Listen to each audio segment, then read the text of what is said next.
আসসালামু আলাইকুম।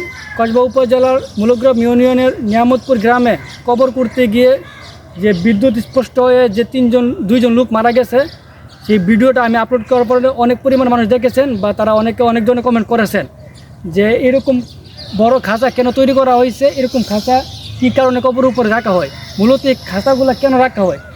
এত বড় খাঁচাগুলা দেওয়ার মূল উদ্দেশ্যই হলো যাতে কবরের ভিতরে পানি না ঢোকে। এই যে একটা খাঁচা দেখতেছেন, এটা আমার সাম্বাই কেন্দ্রিক অবস্থানের খাঁচা। এই খাঁচাটা তৈরি করা হয়েছে অনেক বড় করে, প্রায় 5-6 জন লোক ভিতরে ঢুকে একটা কবর তৈরি করা যেতে পারে। এই খাঁচাটা তৈরি করার মূল কারণ হলো বৃষ্টির দিনে যাতে কবরের ভিতরে পানি না যায়, তার জন্য এরকম খাঁচার ফ্রেমটার উপরে কবরটা উপর রেখে তার উপরে একটা পলিথিন বা তেরপাল বেঁধে তখন কবর করা হয়, যাতে বৃষ্টির দিন বৃষ্টির পানি কবরের ভিতরে না গিয়ে যাতে কবরটা নষ্ট না হয়, ভেঙে না যায়।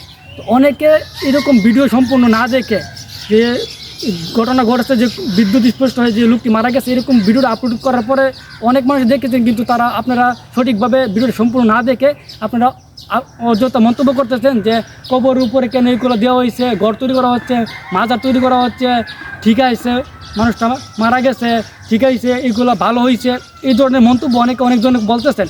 আসলে আপনার সম্পূর্ণ ভিডিওটা দেখবেন বা বুঝবেন, তারপরে বুঝতে পারবেন। এরকম ঘর করা হয়েছে মূলত যাতে কবরের ভিতরে বৃষ্টির দিন পানি যাতে ঢুকিয়ে কবরটা নষ্ট হয়ে না যায়, কবরটা যাতে ভেঙে না যায়, এর জন্য এরকম একটা ফ্রেম তৈরি করা হয়েছিল। ঠিক এরকম একটা ফ্রেমই কিন্তু এই কবরস্থানে করা হয়েছিল, যার কারণে এরকম কবর করতে গিয়ে হঠাৎ বৃষ্টি চলে আসার কারণে হঠাৎ করে বৈদ্যুতিক লাইনের সাথে সংঘর্ষ হয়, তারপর বৃষ্টির কারণে এরকম একটা শর্ট খায়, শর্টকে 2 জন মারা যায়, আরও 2-3 জন লোক আহত হয়।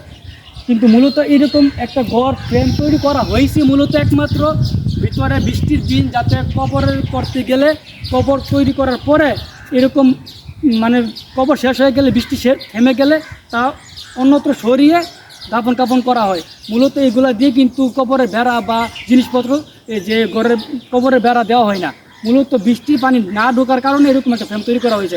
তারপরে যখন কবর শেষ হয়ে যায়, বৃষ্টি থেমে যায়, তখন দাফন কাফন করা হয়, তখন এই খাঁচা কিন্তু সরিয়ে ফেলা হয়। এই যে দেখেন এইদিকে অনেকগুলো কবর আছে, কিন্তু কবর কিন্তু এত বড় বড় জায়গা না, কবর মূলত কিন্তু ছোটো একটা 3.5 হাজার জায়গা কবর। আর এইটা যত বড় একটা খাঁচা, এই খাঁচা কিন্তু প্রায় এখানে 3 থেকে 4টা কবরের সমান জায়গা। তো একটা কবরে অনেক বলতেছেন যে কবরের ভিতরে এত বড় ঘর কেন, এত বড় জায়গা কেন, এত বড় খাঁচা দিয়ে কিন্তু একটা কবরের বেড়া দেওয়া হয় না। কবরের বেড়া দেওয়া হয় ঠিকঠাক বাঁশ দিয়ে, হয়তো বা কোনো জালি টালি ধরনের জিনিস দিয়ে পরবর্তী উঠিয়ে ফেলা হয়। এই বড় একটা খাঁচা তৈরি করা হয়েছে মূলত যাতে বৃষ্টির সময় সহজে কবর করা যায় এবং বৃষ্টির পানি কবরে ঢুকে যায়, কবর নষ্ট না হয়ে যায় বা ভেঙে না যায়, তার জন্য এরকম একটা খাঁচা তৈরি করা হয়েছিল।